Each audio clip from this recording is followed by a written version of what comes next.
Bongo have that sabongero, ano yung napapanood online na pwede kang pumusta? Meron din si Oo. Bongo yan. Sino? Si Bongo. Si Bungo. Si Meron siya. si Senator CLTG Yes. na idini-deny na hindi niya alam yung CLTG. Eh, Wala siyang alam ko yung kinalaman. gumawa sa website niya yun eh. Yung online sabong. Dami pa naman pera doon, ano? So, lahat sila na mga allies ni Duterte, lahat yan may connection sa Pogo, sa mga online sugal. Yun nga. Mapunta na Ano tayo. yun? Mapunta Di na ba si tayo. Aimee, binuking ko dyan, ang Northern Luzon ay hawak ni Aimee Marcos. Lahat ng Pogo dyan sa kanya nagbibigay. Okay. Hindi kaya, Bukod pa yung sarili niyang Pogo. so okay, Northern Luzon, merong mga nagbibigay kay Aimee. At meron pa siyang sariling Pogo mismo. Yes. At siya ang author ng Pogo bill na ginawang legal ang Pogo. Siya ang author nun eh. Siya ang nagsulat no. Hindi kaya galit na galit siya kay Pangulo? Yun yung Kahit dahilan. Talaga.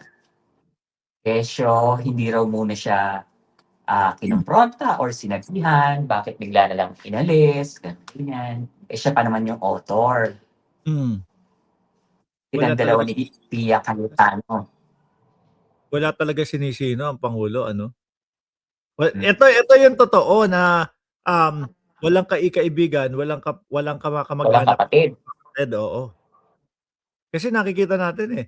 Ngayon, tumutugma doon sa nakikita nating galit ni Aimee Marcos. Ngayon, ang nakikita natin is si Pangulo, hindi naman niya sinasadya na bumagsak yung kapatid niya, pero dahil nga gustong linisin yung Pilipinas, yung mga Which is tama naman. oo, oo.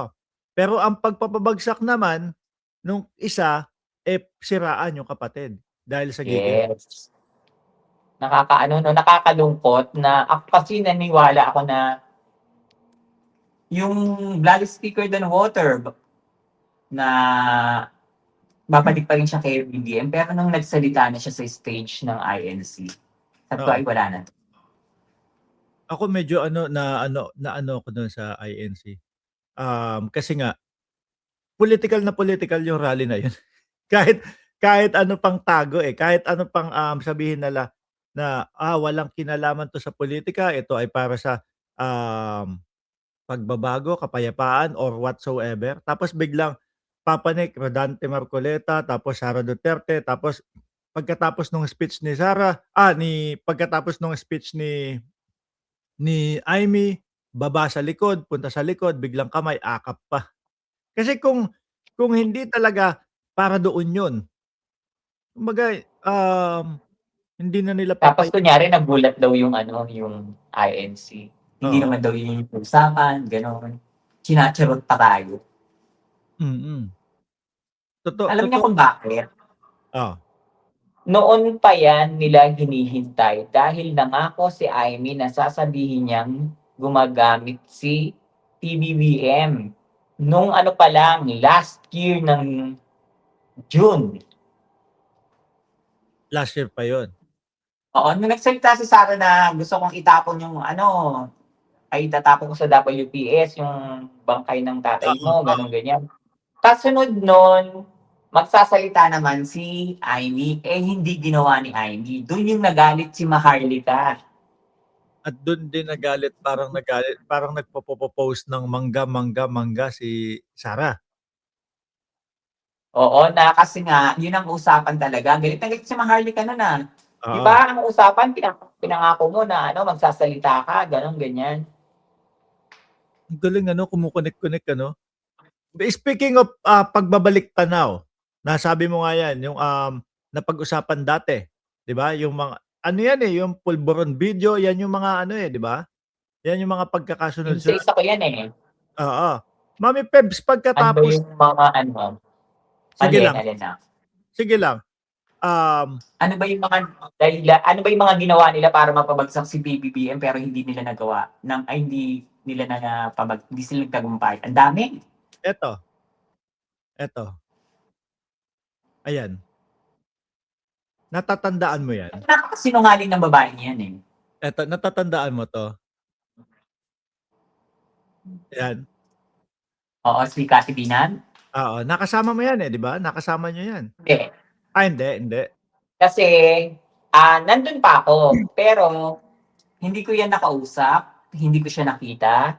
Unang kita ko sa kanya, inilabas siya ni Maharlika. Gaya ng lagi kong sinasabi na hindi ko tinatanong si Maharlika kung sino yung puting ahas niya, pero ngayon alam ko na lahat.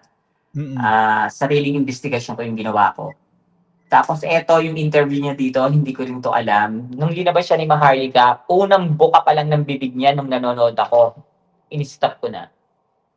Minessage ko si Maharlika, hindi Oo. ko siya gusto.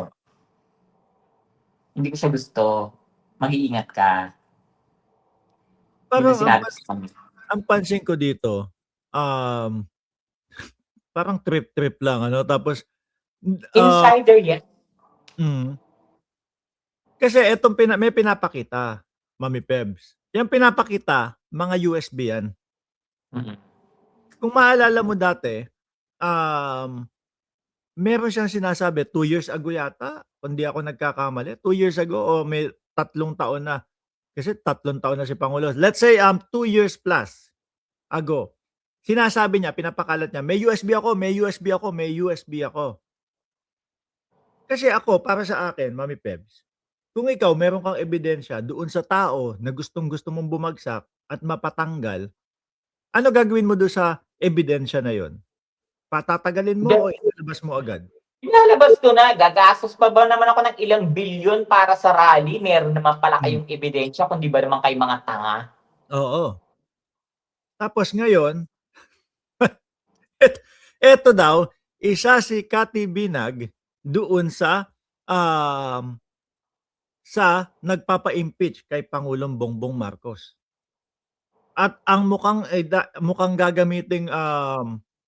gagamitin nila na ebidensya etong USB na ipinapakita. O, di ilabas nila. Kasi napapansin ko yung mga style nito, eh, nila. Ano po, kagaya ng Saldico. Saldico merong Ay mali. hindi, ito na lang. Sige, Mami. Hamunin natin si Kati Binag kung nakikinig ka. Hoy, bakla, wag mo akong binabakla. Kilala ko yung mga kaibigan mo. Mhm.